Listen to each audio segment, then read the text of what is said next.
Dear students, आज हम समद्विबाहु त्रिभुज का प्रमेय पढ़ेंगे। समद्विबाहु, सम मतलब समान, द्वि मतलब दो, बाहु मतलब भुजा। ऐसा त्रिभुज जिसकी दो भुजाएं बराबर होती हैं। अब इसमें हमें सिद्ध क्या करना है कि ये वाला कोण इस कोण के बराबर होगा, सिद्ध करना है। सिद्ध करने के लिए हमें पहले रचना कर लेंगे। ए से डी तक ये हमने लंब खींच लिया, यहाँ पे कोण समद्विभाजक खींचा यहाँ से। अब ये कोण समद्विभाजक खींचा मतलब ये कोण इसके बराबर है। अब हमें सिद्ध करने के लिए सर्वांग समता, हमें दो त्रिभुज चाहिए। हमने एक लिया त्रिभुज, यहाँ से देखेंगे एक त्रिभुज लिया ए बी डी और दूसरा लिया ए सी डी। जो हमें दत्त है वो सबसे पहली लाइन में पहले तो दो त्रिभुजों के नाम लिख लो, उसके बाद में जो दिया हुआ है वो दत्त में लिख देते हैं और कोष्टक में लिख देते हैं दत्त। ठीक है, तो ए बी बराबर ए सी हमें दत्त है।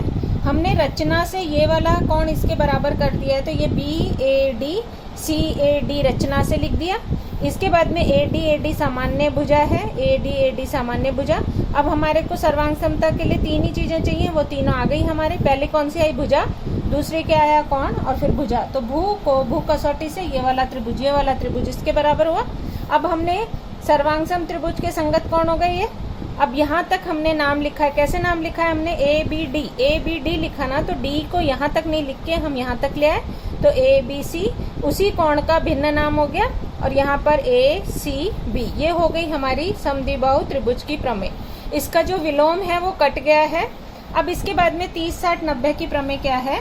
30 60 90 की प्रमेय नहीं, यह हम क्या पढ़ रहे हैं? 30 की सम्मुख भुजा की लंबाई कर्ण की आधी होती है, आज हम ये पढ़ रहे हैं। तो यहाँ पर हमने क्या किया? रचना की बी डी, रचना करके हमने क्या किया है कि ए बी बराबर बी डी हम रचना से लेके आए हैं। हमें सिद्ध क्या करना है कि 30 के सामने की भुजा कर्ण की आधी होती है। 30 के सामने की भुजा क्या हो गई? ए बी कर्ण की आधी होगी, ये हमें सिद्ध करना है। अब ये त्रिभुज कैसा हो गया? 30 60 90 का त्रिभुज। तो इसमें हम सबसे पहले सर्वांग समता सिद्ध करेंगे। इसमें भी दो त्रिभुज ले लेंगे, ए बी सी, और दूसरा कौन सा हो गया? डी बी सी, ये वाला और ये वाला। अब ए बी और बी डी हमने रचना से बराबर किया है। ये हमारा दूसरा क्या हो गया? प्रत्येक कोण 90 का हो गया। तो ए बी सी बराबर डी बी सी, प्रत्येक कोण 90। उसके बाद में बी सी सामान्य भुजा आ गई। तो कौन सी कसौटी हो गई? भू कसौटी से ये दोनों त्रिभुज बराबर हो गए। अब ये त्रिभुज बराबर हो गए तो अभी भी हमने ऊपर भी पढ़ा था, सर्वांग सम त्रिभुज के संगत कौन हो गए? ये वाला कौन इसके बराबर आ गया। तो ये 60 है, तो ये भी कितने का हो गया? 60। और ये 30 है, तो ये भी 30। तो ये हो गया हमारा 30 और 30 क्या हो गया? 60। इसका मतलब क्या हुआ कि कोण ए भी 60 है, कोण सी भी 60 है और कोण डी भी 60 अंश है। ठीक है, तीनों कोण, ये कोण ए 60 अंश है, कोण सी भी 60 अंश हो गया और कोण डी भी 60 अंश हो गया। इसका मतलब ये कैसा त्रिभुज हो गया? समबाहु त्रिभुज हो गया। अब हमने यहाँ पे रचना से ये इसके बराबर है, तो ए बी तीनों भुजाएं बराबर हो गई, इसलिए तो ए सी बराबर ए डी बराबर डी सी। तो ए बी बराबर क्या हो जाएगा? ये इसके बराबर है ना, तो इसका आधा हो जाएगा ए सी का आधा। ठीक है, तो यहाँ पर ये वाली भी प्रमेय तुम पढ़ लेना। उसके बाद में 60 की सम्मुख भुजा जो होती है वो क्या होती है? कर्ण की करनी में 3/2। इस पे आधारित सवाल भी है और ये प्रमेय भी है जो हम बाद में पढ़ेंगे। अभी सिर्फ ये दो याद कर लेना तुम, क्योंकि एक साथ ज्यादा प्रमेय तुम्हें समझ नहीं आएंगे, इसलिए सिर्फ दो याद करो। अब इसके बाद में है, हमने अभी पढ़ा समद्विबाहु त्रिभुज। तो समद्विबाहु त्रिभुज में हमने अभी पढ़ा कि ये जो सम्मुख कोण होते हैं सर्वांग सम होते हैं इसके, तो ये 50 है, तो ये भी कितने अंश का हो जाएगा? 50 अंश का। ये 60 है क्योंकि ये भी समद्विबाहु त्रिभुज हो गया, ये 60 है तो ये भी क्या हो जाएगा? 60 अंश का। समद्विबाहु त्रिभुज का प्रमेय हमने पढ़ा इसलिए।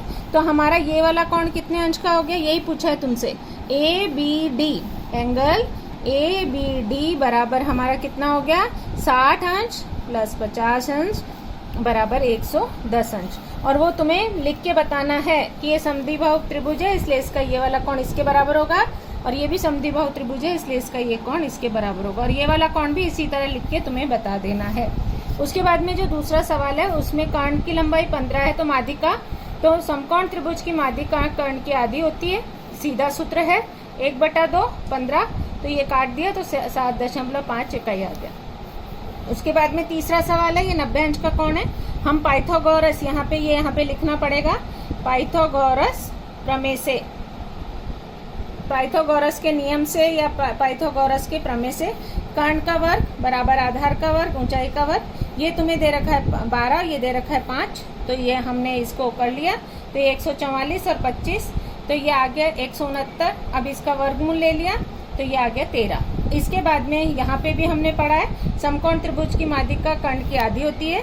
तो कर्ण हमारा कितना आया 13, तो 2 से भाग लगा दिया 6.5 ये आ गया। तो ये सवाल प्रश्न संग्रह 3.3 तक के सवाल कर लेने हैं। Thank you.